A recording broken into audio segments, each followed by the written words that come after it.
TV, laptop या किसी भी इलेक्ट्रॉनिक उपकरण को अगर आपको ऑन या ऑफ करना है तो वो सिर्फ एक ही बटन से हो जाता है और उस बटन पे आपने जनरली ये सिंबल देखा होगा।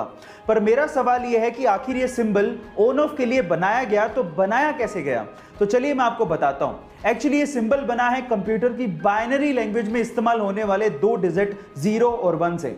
आपकी जानकारी के लिए मैं आपको बता दूं कि कंप्यूटर लैंग्वेज में 0 का मतलब ऑफ होता है और 1 का मतलब ऑन होता है और उन्हीं दोनों डिजिट को मिक्स करके ये सिंबल बनाया गया है। गाइस, आपको ये नॉलेजेबल वीडियो कैसे लगी चैट सेक्शन में जरूर लिखिएगा और ऐसे अमेजिंग वीडियोस के लिए यूट्यूब पे हमारे चैनल को सब्सक्राइब कर लीजिएगा।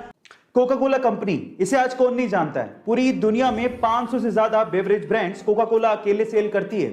आपने भी कभी ना कभी कोका कोला का कैन खरीद के जरूर पिया होगा, लेकिन क्या आपको पता है कि 1936 में कोका कोला का कैन कुछ ऐसा दिखता था जैसे कि मैकेनिक की शॉप पे कोई ऑयल का कैन पड़ा हो। Oh my God.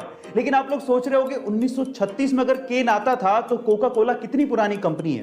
मैं आपकी जानकारी के लिए आपको बता दूं कि कोका कोला 29 जनवरी 1892 में शुरू हुई थी, वो भी यूनाइटेड स्टेट्स में।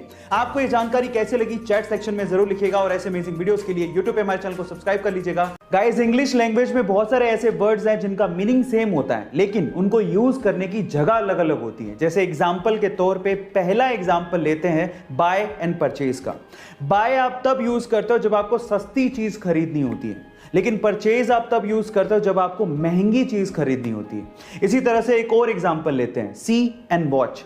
सी आप तब यूज करते हो जब आपको स्टैटिक यानी कि स्थिर चीज को देखना होता है और वॉच आप तब यूज करते हो जब आपको डायनामिक यानी कि गतिशील चीज को देखना होता है ना ये अमेजिंग फैक्ट। गाइस, ऐसे अमेजिंग फैक्ट्स के लिए यूट्यूब पे हमारे चैनल को सब्सक्राइब कर लीजिए। गाइस, क्या आपने इन प्रोडक्ट्स के बारे में सुना है? Fevicol, Fevistick, Fevikwik, doctor Fixit, M Seal, obviously जरूर सुना होगा। लेकिन क्या आपको पता है कि सारे के सारे प्रोडक्ट एक ही कंपनी ओन करती है जिसका नाम है पीडीलाइट इंडस्ट्रीज। और पीडीलाइट इंडस्ट्रीज के फाउंडर और ओनर है मधुकर पारिक, जो कि पूरे इंडिया के 70वें सबसे अमीर आदमी हैं जिनकी नेटवर्थ 13,000 करोड़ से भी ज्यादा है। अब आप लोग सोच रहे होंगे कि शायद मधुकर पारिक जी पुश्तैनी रईस रहे होंगे, लेकिन ऐसा नहीं है। मैं आपकी जानकारी के लिए आपको बता दूं कि एक समय ऐसा था जब मधुकर पारिक जी मुंबई में एक लकड़ी व्यापारी के यहां पर पियोन की तरह काम करते थे। गाइस, इसलिए कहते हैं कि बड़े सपने की शुरुआत हमेशा छोटे से ही होती है। काम छोटा या बड़ा नहीं होता, इरादे मजबूत होने चाहिए। ऐसे अमेजिंग वीडियोस के लिए शेयर, सब्सक्राइब एंड लाइक। मिलता है अगली वीडियो में। गाइस, जब भी इंडिया में दोपहिया वाहन यानी कि 2 व्हीलर्स की बात आती है तो इसमें टीवीएस मोटर्स का नाम जरूर लिया जाता है। पर मेरा सवाल यह है कि टीवीएस मोटर्स में टीवीएस का मतलब क्या है और ये कहां से लिया गया है?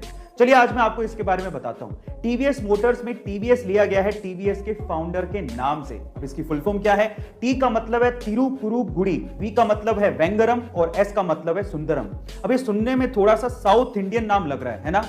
एक्चुअली में साउथ इंडियन नाम ही है क्योंकि ये कंपनी इंडिया की है, इसके फाउंडर साउथ इंडिया से हैं और इसका हेडक्वार्टर चेन्नई में ही है। मैं आपकी जानकारी के लिए आपको बता दूं कि टीवीएस इंडिया की दूसरी सबसे बड़ी 2 व्हीलर एक्सपोर्टर कंपनी है जो कि 60 से भी ज्यादा देशों में अपने 2 व्हीलर्स सेल करती है। गाइस, क्या इसके पहले तक आपको इन्फॉर्मेशन पता थी? नहीं पता थी तो कमेंट सेक्शन में जरूर लिखेगा और ऐसे अमेजिंग वीडियोस के लिए शेयर, सब्सक्राइब एंड लाइक। मिलते हैं अगली वीडियो में।